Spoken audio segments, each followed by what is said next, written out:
അനുഗ്രഹിക്കപ്പെട്ട നല്ല സമയത്തിനായി ഞാൻ ദൈവത്തെ സ്തുതിക്കുന്നു, സ്തോത്രം ചെയ്യുന്നു. ദൈവവചനം ശ്രവിച്ചുകൊണ്ടിരിക്കുന്ന എല്ലാ ദൈവമക്കൾക്കും വീണ്ടും വരാമെന്നരുളി ചെയ്തവനായ കർത്താവായ യേശു ക്രിസ്തുവിൻ്റെ ധന്യനാമത്തിൽ ഞാൻ എൻ്റെ സ്നേഹവന്ദനം അറിയിക്കുന്നു. ഇന്ന് നാം പഠിക്കുവാൻ തുടങ്ങുന്നത് 98-ാം സങ്കീർത്തനമാണ്. അനുഗ്രഹിക്കപ്പെട്ട ഒരു സങ്കീർത്തനമാണ് 98-ാം സങ്കീർത്തനം. യേശുവിനെക്കുറിച്ച് സാക്ഷ്യം പറഞ്ഞ ഒരു ദൈവമകനോട് തൻ്റെ സ്നേഹിതൻ ചോദിച്ചത് ഇപ്രകാരമാണ്: നമുക്ക് ധാരാളം മതങ്ങളും ഗുരുക്കന്മാരും മാൾ ദൈവങ്ങളും ഉള്ളപ്പോൾ മറ്റൊരു മതത്തിൻ്റെ ആവശ്യം ഉണ്ടോ? ആ സ്നേഹിതൻ ചോദിച്ചത് ശരിയാണ്. നമുക്ക് മറ്റൊരു മതത്തിൻ്റെ ആവശ്യം ഇല്ല. നീന്തലറിയാത്ത ഒരു വ്യക്തി ആഴമുള്ള വെള്ളത്തിൽ വീണ് രക്ഷയ്ക്കായി നിലവിളിക്കുമ്പോൾ കരയിൽ നിന്നും മാർഗനിർദ്ദേശങ്ങൾ വിളിച്ചു പറഞ്ഞാലോ, വേഗം നീന്തി കരയ്ക്ക് വരൂ എന്ന് അറിയിച്ചാലോ, മുങ്ങിത്താഴുന്ന വ്യക്തിക്ക് അതുകൊണ്ട് യാതൊരു പ്രയോജനവും ലഭിക്കുകയില്ല. മുങ്ങിത്താഴുന്ന വ്യക്തിക്ക് ആവശ്യം നമ്മുടെ ധൈര്യപ്പെടുത്തലുകളോ ഉപദേശങ്ങളോ അല്ല, ഒരു രക്ഷകനെയാണ്. അതായത് താൻ എവിടെ താഴുമോ അവിടെ കടന്നു ചെന്ന് തന്നെ കോരിയെടുത്ത് മരണത്തിൽ നിന്നും രക്ഷിച്ച് കരയിൽ എത്തിക്കുന്ന ഒരു രക്ഷകനെയാണ് ആ വ്യക്തിക്ക് ആവശ്യം. വെള്ളത്തിൽ മുങ്ങുന്ന വ്യക്തിയാണെങ്കിൽ നീന്തൽ അറിയാവുന്ന ഏതെങ്കിലും വ്യക്തികൾക്ക് അയാളെ രക്ഷിക്കുവാൻ കഴിയും. എന്നാൽ പാപത്തിൽ മുങ്ങിത്താൻ ശാപഗ്രസ്തനായിരിക്കുന്ന വ്യക്തിക്ക് നീന്തലറിയാവുന്ന ഒരു വ്യക്തിയെ അല്ല ആവശ്യം. പിന്നെയോ പാപത്തെ ജയിച്ച പാപമില്ലാത്ത ഒരു രക്ഷകനെയാണ് ആവശ്യം. യേശു പറഞ്ഞു, ഒരു പാപിക്ക് മറ്റൊരു പാപിയെ രക്ഷിക്കുവാൻ കഴിയുകയില്ല എന്ന്. ഈ ഭൂമിയിൽ ഉള്ള ക്രിസ്തുമതം ഉൾപ്പെടെ ഒരു മതത്തിനോ ഒരു ഗുരുവിനോ ഒരു ആൾ ദൈവത്തിനോ പാപത്തിൽ മുങ്ങിത്താഴുന്ന ഒരു പാപിയെ രക്ഷിക്കുവാൻ കഴിയുകയില്ല.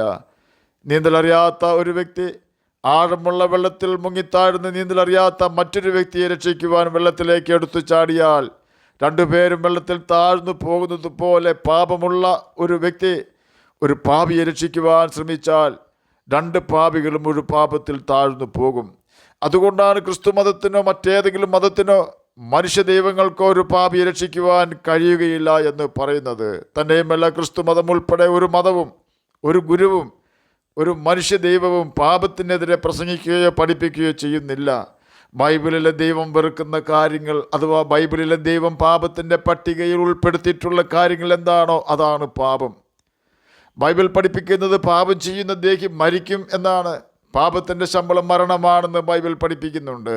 ഇവിടെ മരണം എന്നാൽ സൃഷ്ടാവുമായി ബന്ധപ്പെടുവാൻ കഴിയാത്ത അവസ്ഥ എന്നാണ് അർത്ഥം. എന്നാൽ ഇപ്രകാരം മരിക്കുന്ന വ്യക്തികൾക്ക് ഇന്നൊരു രക്ഷകനുണ്ട്. അവനാണ് കർത്താവായ യേശു ക്രിസ്തു. യേശുവിനെ കുറിച്ച് ബൈബിൾ പഠിപ്പിക്കുന്നത് ബൈബിളിലെ എബ്രായ ലേഖനം 7-ാം അധ്യായം 26-ാം വാക്യത്തിൽ രേഖപ്പെടുത്തിയിരിക്കുന്നു. ഇങ്ങനെയുള്ള മഹാപുരോഹിതനല്ലോ നമുക്ക് വേണ്ടിയത് എന്ന് രേഖപ്പെടുത്തിയതിനു ശേഷം അവൻ്റെ യോഗ്യതകൾ വിവരിച്ചിരിക്കുകയാണ്. യേശു പവിത്രൻ, നിർദോഷൻ, നിർമ്മലൻ, പാപികളോട് വേർവിട്ടവൻ എന്ന് പറഞ്ഞാൽ പാപത്തെ വെറുക്കുന്നവൻ എന്നർത്ഥം. സ്വർഗത്തെക്കാൾ ഉന്നതൻ. ഇപ്രകാരം യോഗ്യതകൾ മറ്റാർക്കും ഉള്ളതായി എനിക്കറിയില്ല. ആകയാൽ പാപത്തിൽ മുങ്ങിത്താഴുന്ന ഏതൊരു വ്യക്തിയെയും യഥാർത്ഥ മരണമായ നിത്യനരകത്തിൽ വീഴുന്നതിന് മുമ്പ് ഈ ഭൂമിയിൽ ജീവിച്ചിരിക്കുമ്പോൾ തന്നെ രക്ഷിക്കുവാൻ കർത്താവായ യേശു ക്രിസ്തു പ്രാപ്തനാണ്. അതുകൊണ്ടാണ് യേശു മനുഷ്യവർഗത്തെ പാപത്തിൽ നിന്ന് രക്ഷിക്കുന്ന ഏകരക്ഷകൻ എന്ന് പറയുന്നത്. പാപികൾക്ക് വേണ്ടി മറ്റാരും തന്നെത്താൻ യാഗമായി തീർന്നിട്ടില്ല. യേശു പാപികളെ രക്ഷിക്കുന്നു. യേശു രോഗികളെ സൗഖ്യമാക്കുന്നു. യേശു മരിച്ചവരെ ഉയർപ്പിക്കുന്നു. യേശു നിത്യനരകത്തിൽ നിന്നും മനുഷ്യവർഗത്തെ രക്ഷിക്കുന്നു. ഇതിനെല്ലാറ്റിനും യേശു കഴിവുള്ളവനാണ് എന്ന് അവൻ തെളിയിച്ചിട്ടുണ്ട്. അതുകൊണ്ട് യേശു മനുഷ്യവർഗത്തിൻ്റെ രക്ഷകനാണ്. പാപത്തിൽ നിന്നും ശാപത്തിൽ നിന്നും നിത്യമരണമായ തീ പൊയ്കയിൽ നിന്നും രക്ഷിക്കുവാൻ കഴിയുന്ന നല്ല രക്ഷകനാണ് അവൻ എന്ന് 98-ാം സങ്കീർത്തനം 3-ാം വാക്യം നമ്മെ പഠിപ്പിക്കുന്നു. ഭൂമിയുടെ അറുതികളൊക്കെ നമ്മുടെ ദൈവത്തിൻ്റെ രക്ഷ കണ്ടിരിക്കുന്നു എന്നാണ് 98-ാം സങ്കീർത്തനം 3-ാം വാക്യത്തിൻ്റെ അവസാന ഭാഗത്ത് രേഖപ്പെടുത്തിയിരിക്കുന്നത്. ഇവിടെ പറഞ്ഞിരിക്കുന്ന രക്ഷ ഇസ്രായേൽ മക്കളെ മിസ്രയീമിൽ നിന്നും രക്ഷിച്ച രക്ഷയും മുഴുവൻ മനുഷ്യരെയും പാപത്തിൽ നിന്നും ശാപത്തിൽ നിന്നും കർത്താവായ യേശു ക്രിസ്തു ക്രൂശ് മരണത്തിലൂടെ രക്ഷിച്ച രക്ഷയും ഉൾപ്പെടുന്നു. രണ്ട് രക്ഷയും ഭൂമിയുടെ അറുതികളൊക്കെയും കണ്ടിട്ടുണ്ട്. യേശു ക്രിസ്തു കാൽവരി ക്രൂശിൽ ചൊരിഞ്ഞ രക്തത്താൽ മനുഷ്യവർഗത്തിന് പാപത്തിൽ നിന്നും ശാപത്തിൽ നിന്നും മോചനം ലഭിച്ചു. ആകയാൽ ഇനി രക്ഷ നേടുവാൻ മറ്റൊരു മാർഗം അന്വേഷിക്കേണ്ട ആവശ്യം മനുഷ്യവർഗത്തിന് ഇല്ല. യേശുവേ, നീ എൻ്റെ പാപവും ശാപവും നിൻ്റെ ശിരസിൽ ചുമന്ന് കാൽവരി ക്രൂശിൽ എനിക്ക് വേണ്ടി ക്രൂശിക്കപ്പെട്ടു എന്ന് ഞാൻ വിശ്വസിക്കുന്നു. ഞാനൊരു പാപിയാണെന്ന് അംഗീകരിക്കുന്നു. ആകയാൽ നീ കാൽവരി ക്രൂശിൽ ചൊരിഞ്ഞ രക്തത്താൽ എന്നെ കഴുകി ശുദ്ധീകരിക്കണമേ. ഇനി മുതൽ ഞാൻ പാപം ചെയ്യാതെ ജീവിച്ചു കൊള്ളാമെന്ന് അങ്ങേക്ക് വാക്ക് തരുന്നു എന്ന് യേശുവിന് നാം വാക്ക് കൊടുത്താൽ നമ്മുടെ പാപങ്ങൾ അവൻ ക്ഷമിച്ച് തരികയും നമ്മുടെ ഹൃദയത്തിൽ ഉടനെ തന്നെ പാപത്തിൽ നിന്നും മോചനം ലഭിച്ച ആശ്വാസവും സമാധാനവും നിറയുകയും ചെയ്യുന്നു. ശരീരത്തിൽ നിന്നും നമ്മുടെ ആത്മാവ് വേർപെട്ടാലും നമ്മുടെ ആത്മാവ് ന്യായവിധിക്കായി കർത്താവായ യേശു ക്രിസ്തുവിൻ്റെ മുമ്പിൽ ചെല്ലേണ്ടി വരും എന്ന് നാം ഓർക്കണം. ഇന്ന് നാം അപ്രകാരം യേശുവിനോട് പാപമോചനത്തിനായി പ്രാർത്ഥിച്ചാൽ യേശു നമ്മുടെ ഹൃദയത്തിന് രാജാവായി നമ്മുടെ ഹൃദയത്തിൽ വന്ന് വാഴും. നാം നടക്കേണ്ടുന്ന വഴി നമ്മെ പഠിപ്പിക്കുന്നതിനും നമ്മുടെ ഹൃദയത്തിൽ സമാധാനം നിറയ്ക്കേണ്ടതിനും സാത്താൻ നമ്മുടെ ഹൃദയത്തിൽ കടക്കാതെ സൂക്ഷിക്കേണ്ടതിനും വേണ്ടിയാണ് കർത്താവായ യേശു ക്രിസ്തു നമ്മുടെ ഹൃദയത്തിൽ വാഴുവാൻ കടന്നു വരുന്നത്. നിരന്തരം നാം ബൈബിൾ തുടക്കം മുതൽ വായിക്കുകയും അനുസരിക്കുകയും ചെയ്യുമ്പോൾ നമ്മുടെ യേശുവിലുള്ള വിശ്വാസം വർദ്ധിക്കുകയും ഒരു വിശുദ്ധ ജീവിതം നയിക്കുവാൻ യേശു കർത്താവ് നമ്മെ സഹായിക്കുകയും ചെയ്യുന്നു. അപ്രകാരം നാം മാനസാന്തരപ്പെടുമ്പോൾ നാം ദൈവമകനും ദൈവമകളുമായി തീരുകയാണ് ചെയ്യുന്നത്. യേശു നമ്മുടെ ഹൃദയത്തിൽ കടന്നു വന്ന് നമ്മുടെ ഹൃദയത്തിൽ രാജാവായി വാഴുമ്പോൾ നമ്മുടെ രാജാവായ യഹോവയെ അഥവാ കർത്താവായ യേശു ക്രിസ്തുവിനെ നാം ഘോഷിക്കും എന്ന് 98-ാം സങ്കീർത്തനം 6-ാം വാക്യത്തിൽ രേഖപ്പെടുത്തിയിരിക്കുന്നു. ഓർക്കുക, യേശു ക്രിസ്തു ഭൂമിയെ വിധിപ്പാൻ വരുന്നു എന്ന് 98-ാം സങ്കീർത്തനം 9-ാം വാക്യത്തിൽ രേഖപ്പെടുത്തിയിട്ടുണ്ട്. യോഹന്നാൻ എഴുതിയ സുവിശേഷം 14-ാം അധ്യായം 1 മുതൽ 3 വരെയുള്ള വാക്യങ്ങളിൽ ഇപ്രകാരം രേഖപ്പെടുത്തിയിരിക്കുന്നു: നിങ്ങളുടെ ഹൃദയം കലങ്ങിപ്പോകരുത്. ദൈവത്തിൽ വിശ്വസിപ്പിൻ, എന്നിലും വിശ്വസിപ്പിൻ. എൻ്റെ പിതാവിൻ്റെ ഭവനത്തിൽ അനേകം വാസസ്ഥലങ്ങളുണ്ട്. ഇല്ലെങ്കിൽ ഞാൻ നിങ്ങളോട് പറയുമായിരുന്നു. ഞാൻ നിങ്ങൾക്ക് സ്ഥലമൊരുക്കുവാൻ പോകുന്നു. ഞാൻ പോയി നിങ്ങൾക്ക് സ്ഥലം ഒരുക്കിയാൽ ഞാൻ ഇരിക്കുന്നിടത്ത് നിങ്ങളും ഇരിക്കേണ്ടതിന് പിന്നെയും വന്ന് നിങ്ങളെ എൻ്റെ അടുക്കൽ ചേർത്തുകൊള്ളും. യേശു തൻ്റെ വാത്സല്യ ശിഷ്യന്മാരോട് പറയുന്ന വാക്കുകളാണ് നാം കേട്ടത്. ഈ പ്രാവശ്യം യേശു വരുന്നത് പാപം ഏറ്റുപറഞ്ഞ് ഉപേക്ഷിച്ച് യേശുവിൻ്റെ ക്രൂശിലെ രക്തത്താൽ കഴുകൽ പ്രാപിച്ച് ഒരു ദൈവമകനായി ദൈവമകളായി ജീവിക്കുകയും കറയും ചുളുക്കവുമില്ലാതെ തന്നെത്താൻ വിശുദ്ധിയിൽ സൂക്ഷിച്ച് കർത്താവായ യേശു ക്രിസ്തുവിൻ്റെ മടങ്ങി വരവിനായി കാത്തിരിക്കുകയും ചെയ്യുന്ന വിശുദ്ധന്മാരെ ചേർക്കുവാനാണ്. ആകാശമേഘത്തിൽ കർത്താവായ യേശു ക്രിസ്തു വരുമ്പോൾ നാം ആകാശത്തിൽ കർത്താവിനെതിരേൽപ്പാൻ മേഘത്തിൽ എടുക്കപ്പെടും. ഇതിനെക്കുറിച്ച് 1 തെസ്സലോനിക്കർക്ക് എഴുതിയ ലേഖനം 4-ാം അധ്യായം 16-ഉം 17-ഉം വാക്യങ്ങളിൽ ഇപ്രകാരം രേഖപ്പെടുത്തിയിരിക്കുന്നു: കർത്താവ് താൻ ഗംഭീരനാദത്തോടും പ്രധാന ദൂതൻ്റെ ശബ്ദത്തോടും ദൈവത്തിൻ്റെ കാഹളത്തോടും കൂടെ സ്വർഗത്തിൽ നിന്ന് ഇറങ്ങി വരികയും ക്രിസ്തുവിൽ മരിച്ചവർ മുമ്പേ ഉയർത്തെഴുന്നേൽക്കുകയും ചെയ്യും. പിന്നെ ജീവനോട് ശേഷിക്കുന്ന നാം അവരോട് ഒരുമിച്ച് ആകാശത്തിൽ കർത്താവിനെതിരേൽപ്പാൻ മേഘങ്ങളിൽ എടുക്കപ്പെടും. ഇങ്ങനെ നാം എപ്പോഴും കർത്താവിനോട് കൂടെ ഇരിക്കും. ഈ പ്രാവശ്യം യേശു കർത്താവ് ആകാശമേഘത്തിൽ വന്ന് തനിക്കായി കാത്തു നിൽക്കുന്നവരെ മേഘത്തിൽ കൂട്ടിച്ചേർക്കുകയാണ് ചെയ്യുന്നത്.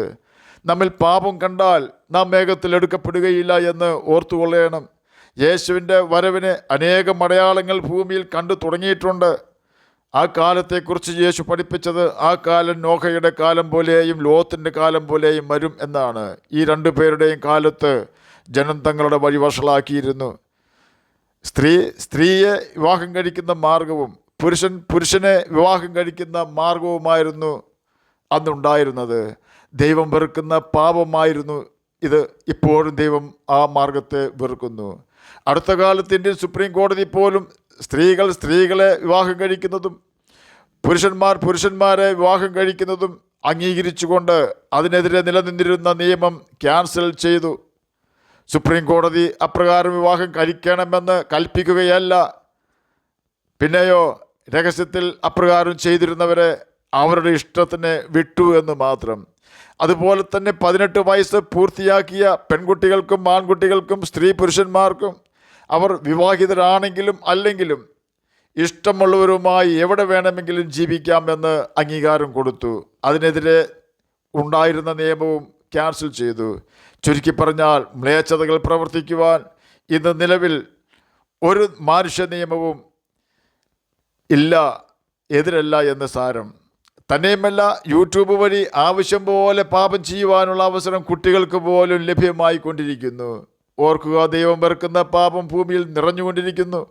തന്നെയുമല്ല, സക്രിയ പ്രവചനം 12-ാം അധ്യായം 3-ാം വാക്യത്തിൽ പ്രകാരം രേഖപ്പെടുത്തിയിരിക്കുന്നു: അന്നാളിൽ ഞാൻ ജെറുസലേമിനെ സകല ജാതികൾക്കും ഭാരമുള്ള കല്ലാക്കി വയ്ക്കും. അതിനെ ചുമക്കുന്നവനൊക്കെ കഠിനമായി മുറിവേൽക്കും. ഭൂമിയിലെ സകല ജാതികളും അതിനെതിരെ കൂടി വരും. അമേരിക്കൻ പ്രസിഡന്റായിരുന്ന ട്രംപ് ഭരിക്കുമ്പോൾ കിഴക്കൻ ജെറുസലേമിനെ ഇസ്രയേലിൻ്റെ തലസ്ഥാനമായി പ്രഖ്യാപിക്കപ്പെട്ടു. അമേരിക്കയുടെ ഇസ്രയേലിലെ ആസ്ഥാനം കിഴക്കൻ ജെറുസലേമിലേക്ക് മാറ്റിക്കഴിഞ്ഞു. ഐക്യരാഷ്ട്രസഭയിലെ ഏകദേശം 192 രാജ്യങ്ങൾ കിഴക്കൻ ജെറുസലേമിനെ ഇസ്രയേലിൻ്റെ തലസ്ഥാനമായി മാറ്റിയതിന് എതിരെ പ്രമേയം കൊണ്ടുവന്നു. അമേരിക്ക അത് വീറ്റോ ചെയ്തു. എങ്കിലും 192 രാജ്യങ്ങൾ ഇസ്രയേൽ കിഴക്കൻ ജെറുസലേമിനെ തങ്ങളുടെ തലസ്ഥാനമാക്കിയതിൽ എതിർപ്പുള്ളവരാണ് എന്ന് നാം ഓർക്കണം. സകല ജാതികളും അതിനെതിരെ വരുന്നുണ്ട്. ഇസ്രയേലിനോ അറബികൾക്കോ ക്രിസ്ത്യാനിക്കോ കിഴക്കൻ ജെറുസലേം സ്വന്തമാക്കുവാൻ സാധിക്കുകയില്ല എന്ന് സാരം. ഇതെല്ലാം ഇപ്പോൾ തന്നെ നടന്നുകൊണ്ടിരിക്കുന്ന യാഥാർത്ഥ്യങ്ങളാണ്. ഇതെല്ലാം കാണുമ്പോൾ നാം ഓർക്കണം, കർത്താവായ യേശു ക്രിസ്തുവിൻ്റെ വരവ് ഏറ്റവും അടുത്തു എന്ന്. ആകാശമേഘത്തിൽ തൻ്റെ ജനത്തെ ചേർത്തതിന് ശേഷം കർത്താവായ യേശു തൻ്റെ ശക്തിയുള്ള ദൂതന്മാരുമായി സ്വർഗത്തിൽ നിന്ന് അഗ്നിജ്വാലയിൽ പ്രത്യക്ഷനായി ദൈവത്തെ അറിയാത്തവർക്കും നമ്മുടെ കർത്താവായ യേശുവിൻ്റെ സുവിശേഷം അനുസരിക്കാത്തവർക്കും പ്രതികാരം കൊടുക്കും എന്ന് 2 തെസ്സലോനിക്കർക്ക് എഴുതിയ ലേഖനം 1-ാം അധ്യായം 6-7 വാക്യങ്ങളിൽ രേഖപ്പെടുത്തിയിരിക്കുന്നു. ഈ പ്രാവശ്യമാണ് യഹോവ അഥവാ കർത്താവായ യേശു ക്രിസ്തു ഭൂമിയെ വിധിക്കുന്നതിനായി വരുന്നുവെന്ന് 98-ാം സങ്കീർത്തനം 9-ാം വാക്യത്തിലെ പ്രവചനം നിറവേറുന്നത്. നാം ജീവിച്ചിരിക്കുമ്പോൾ ഇപ്പോൾ തന്നെ യേശുവിനെ നമ്മുടെ രക്ഷകനായും ഹൃദയത്തിൻ്റെ രാജാവായും സ്വീകരിച്ച് പാപം ചെയ്യാതെ ജീവിച്ചാൽ നിശ്ചയമായും ന്യായാധിപനായി ഭൂമിയെ കർത്താവ് ന്യായം വിധിക്കുന്നതിന് മുമ്പ് തന്നെ യേശു നല്ല സ്നേഹിതനായി നമ്മെ ആകാശമേഘത്തിലേക്ക് എടുത്തുകൊണ്ട് പോകും. എന്നാൽ നാം പാപത്തിൻ്റെ താൽക്കാലിക മോഹത്തിൽ ആകൃഷ്ടരായി പാപത്തിൽ രസിച്ചാൽ നിശ്ചയമായും യേശു ലോകത്തെ നേരോടെ വിധിക്കുമ്പോൾ നാം ഗന്ധകം കത്തുന്ന തീ പൊയ്കയിൽ വീഴേണ്ടി വരും. കാരണം പാപം ചെയ്യുന്നവൻ പിശാചിൻ്റെ മകനാണ് എന്ന് ബൈബിൾ നമ്മെ പഠിപ്പിക്കുന്നുണ്ട്. നരകം നമുക്ക് വേണ്ടി സൃഷ്ടിച്ചതല്ല, സാത്താന് വേണ്ടിയാണ് നരകത്തെ ദൈവം സൃഷ്ടിച്ചത്. എന്നാൽ നാം പാപം ചെയ്യുമ്പോൾ സാത്താൻ്റെ മകനായി തീരുന്നതിനാൽ നമ്മെയും ഗന്ധകം കത്തുന്ന തീ പൊയ്കയിൽ സാത്താനോടൊപ്പം ദൈവത്തിന് എറിയേണ്ടി വരും. ആകയാൽ ഇപ്പോഴാകുന്നു സുപ്രസാദകാലം, ഇപ്പോഴാകുന്നു രക്ഷാ ദിവസം. നമുക്ക് നമ്മുടെ പാപങ്ങളെ ഏറ്റുപറഞ്ഞ് ഉപേക്ഷിച്ച് യേശുവിനെ നമ്മുടെ വീണ്ടെടുപ്പുകാരനായി അംഗീകരിക്കാം.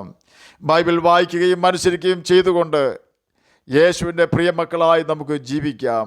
അവൻ്റെ കൽപ്പനകൾ പ്രമാണിച്ചുകൊണ്ട് നിത്യജീവനാവകാശികളായി തീരുകയും ചെയ്യാം. അതിന് കർത്താവ് നമ്മെ സഹായിക്കട്ടെ എന്ന് പ്രാർത്ഥിച്ചുകൊണ്ട് ഞാൻ എൻ്റെ വാക്കുകളിൽ നിന്ന് വിരമിക്കുന്നു. നമുക്ക് പ്രാർത്ഥിക്കാം. ഞങ്ങളെ സ്നേഹിക്കുന്ന സ്വർഗീയ പിതാവേ, നല്ല വചനത്തിനായി അങ്ങയെ സ്തുതിക്കുന്നു, സ്തോത്രം ചെയ്യുന്നു. എന്നെ കേൾക്കുന്ന ഏതെങ്കിലും പ്രിയപ്പെട്ടവർ അങ്ങയെ തിരിച്ചറിയാതിരിക്കുന്നുവെങ്കിൽ തിരിച്ചറിയുവാനുള്ള കൃപ അവർക്ക് കൊടുക്കണമെന്ന് പ്രാർത്ഥിക്കുന്നു. രോഗത്താൽ ഭാരപ്പെടുന്നവർക്ക് രോഗസൗഖ്യം കൊടുക്കണമേ.